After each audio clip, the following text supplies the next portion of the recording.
Ah, yes, that's me. A mess of atoms with opinions, staring at a screen, pretending I understand what's going on. And you?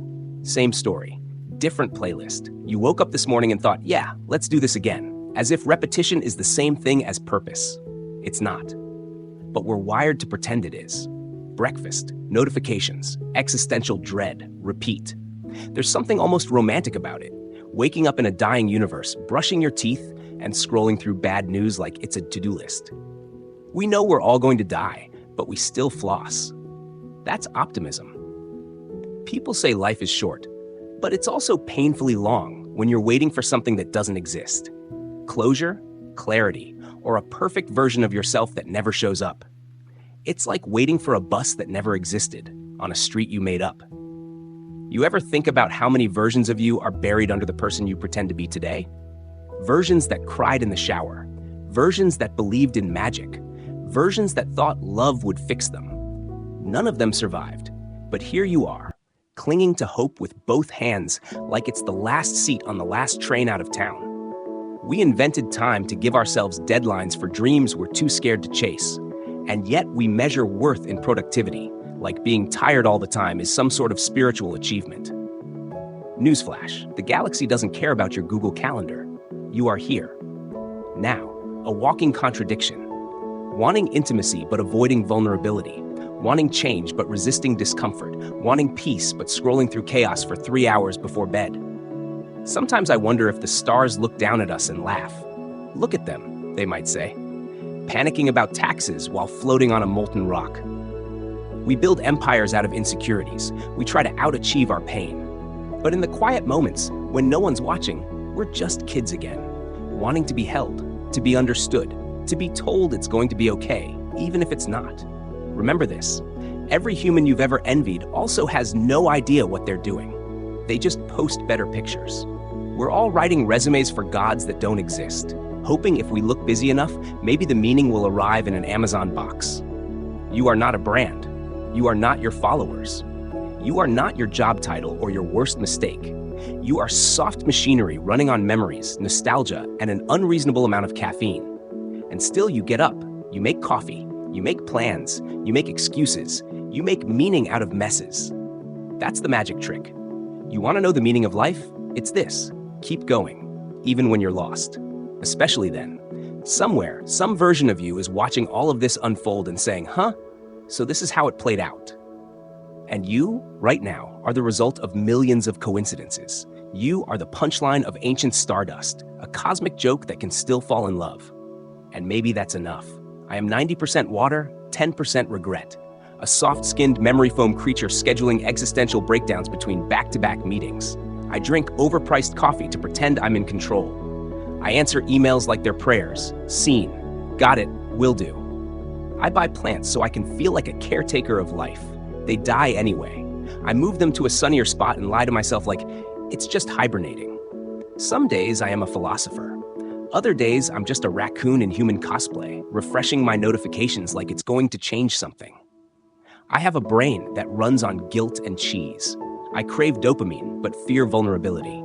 I tell people I'm fine, like it's a spell to keep the universe from collapsing. We all do it. We curate our pain, crop out the chaos, and post a picture with the caption, feeling grateful. Meanwhile, our souls are playing jazz in a burning building.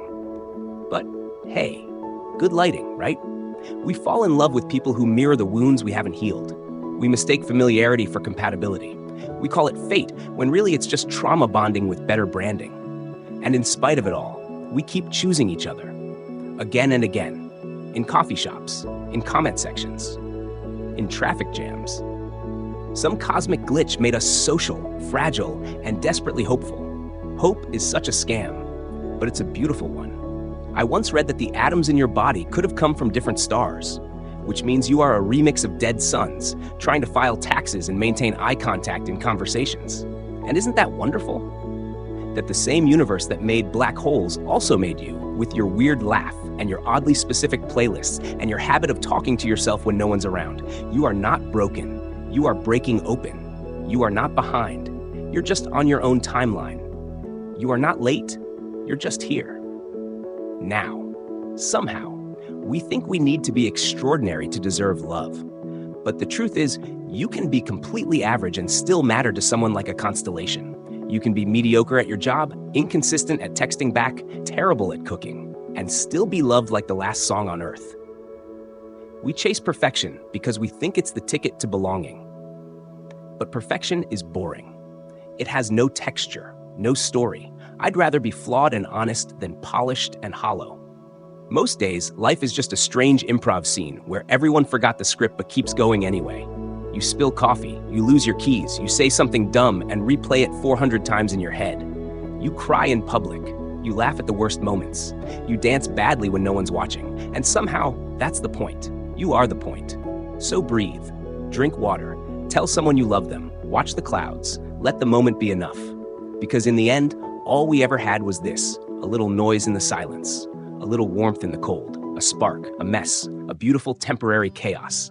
And maybe, just maybe, that's all it ever needed to be. You ever notice how we apologize for existing? Sorry I took up space. Sorry I cried. Sorry I needed something. But here's the truth bomb. You're not too much. The room was just too small. You were never the problem. You were the mirror. And mirrors make people uncomfortable. I am not overreacting. I am just reacting more honestly than you're comfortable with. Stop shrinking. Stop filtering. Stop translating yourself into a dialect more palatable to people who only ever learned one flavor of love. Let them choke on the real version. And this whole thing, existence, it's messy. You will hurt people. You will get it wrong. You will ruin something you meant to save. You will love someone who doesn't love you back. Congratulations. You're not a monster. You're a person. You are allowed to screw up and still be sacred. Some of the best people I know are just disasters with a decent playlist. Forgive yourself, not because you deserve it, but because carrying guilt like a trophy doesn't make you noble. It makes you tired. Put it down. Walk lighter. Do you ever feel like you're living multiple timelines at once? One where everything worked out, one where you never said that thing, one where you stayed, one where you left earlier. And then there's this one, the real one, with your chipped mug and half-read books and texts you never answered. Guess what? This version is still worthy. You're not a failure just because your life doesn't look like your fantasy. You're the one who made it real. And real is better than perfect. Real has coffee stains. We are haunted by potential, by memory, by all the things we didn't say because we thought we had more time. But you don't have forever. You have now. This chair, this breath, this ridiculous, unpredictable moment in the middle of your life where you can still decide who you are. Isn't that wild? You're not finished. You're barely started. You could still become something no one saw coming, even you, especially you. Imagine the plot twist. You forgive yourself and nothing explodes. We talk about closure like it's a door that can be neatly shut, but closure isn't a clean cut. It's a scar. It's the part of you that never healed perfectly and maybe wasn't supposed to. You don't need to be over it to move forward. You just need to carry it differently. Make it art. Make it music. Make it a weird story you tell strangers when you're both crying in a bar bathroom. Grief never leaves, but it does change shoes. And can we talk about loneliness? Real loneliness. Not the no one's texting me back kind, the deep bone-aching quiet that makes even your own name sound foreign. Yeah, that one. I'm not gonna sugarcoat it. It sucks, but it doesn't mean you're unlovable. It just means you've outgrown the noise. You're tuning your frequency. And trust me, someone out there is listening, on your exact wavelength, wondering if they're the only alien too. Maybe we're all just satellites searching for a signal we accidentally are. You are allowed to be loved in the middle of your becoming. You don't have to wait until you're healed, enlightened, thin, rich, well-rested, or emotionally fluent. You don't have to prove your worth with resilience. You don't have to earn care by being useful. Let people love you in your mess. And let yourself believe them when they do. It's terrifying, I know. Let it be. Love is letting someone see your code, bugs and all. And now, the joke, the punchline of the human condition. You will die. Yes, you. No extensions, no DLCs, no do-overs. But here's the gift hiding in that horror. You're alive now, and that makes everything more precious. The bad coffee, the almost friendships, the awkward hugs and missed trains and silent breakdowns in the cereal aisle. All of it.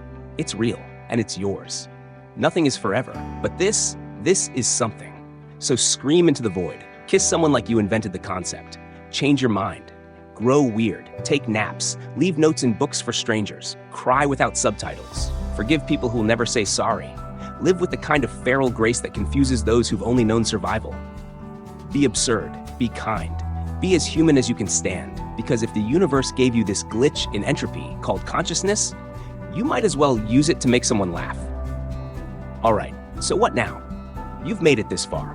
The planets haven't crashed into each other. Your heart's still beating like a drunk drummer in a basement concert. Somehow, you're still here. And maybe that's the real miracle. Not that you're special, but that you kept showing up anyway. Turns out, I'm not a phoenix. I'm just a really tired pigeon with commitment issues. Let me tell you something uncomfortable. You won't always get closure. Sometimes people disappear mid-sentence. Sometimes the story never wraps up. No credits roll. No moral is revealed. And that's fine. Because closure was never the point. The point was you. The way you kept walking with the wound still open. The way you built a bridge from your own spine. The way you learned to carry the ache and call it rhythm. You think you're lost? You're not lost. You're just growing in a direction no one mapped. You're making a trail where there wasn't one. No GPS, no blueprint, no applause. Just you and your aching honesty and the terrifying joy of making it up as you go. I don't need a map. I am the terrain. This is your permission slip to unlearn the things that hurt you, to stop measuring your life in productivity and pain, to rest without guilt, to love without timelines, to exist without explanation. You don't have to earn your place in the world by suffering enough. You already belong. You already count. You already matter. And anyone who told you otherwise was just afraid of your light. So what if you never figure it out? What if this is it? You, unfolding, breaking, gluing yourself back together with bad poetry and better friends. You, laughing at your mistakes because they're yours. You, finally realizing you don't need to become someone else to be worthy of your own love. You, here, now, still. I wasn't built to last. I was built to feel. Some days, you'll feel like the main character. Other days, you'll feel like a chair in the background of someone else's scene. Both are valid. Both are part of the story. Don't rush the ending. Don't skip the boring parts. Don't edit out the stumbles. They make the punchlines land harder. Besides, have you noticed? The best stories aren't the polished ones. They're the ones where someone says, you had to be there. Well, guess what? You're here. We all want the same things, to be seen without having to perform, to be held without having to earn it, to feel like this chaotic, beautiful mess actually means something. So here's what you do. You keep living, weirdly, loudly, quietly, brokenly, truthfully. You keep showing up even when it hurts. You keep laughing at the wrong times and crying at the right ones. You keep loving like a fool and healing like a scientist and making pancakes at midnight because you're sad but still hungry. That's it. That's the sacred work. So let me leave you with this. You are not a mistake. You are not your worst day. You are not the things you had to do to survive. You are a garden still growing, a poem still writing itself, a song no one knows the words to yet. But still, everyone hums when they're alone. You are allowed to be a work in progress and a masterpiece at the same time. In the end, this is all we get. A dying star's leftover magic, a few soft years on a spinning rock, a story told once by a voice that sounds a lot like yours. So tell it well. And if you ever doubt yourself again, remember this. You were here. You mattered. And even if the universe forgets your name, you didn't. You remembered. You tried. You loved anyway. And that, my friend, is more than enough. I am not eternal, but I am unforgettable in the right light.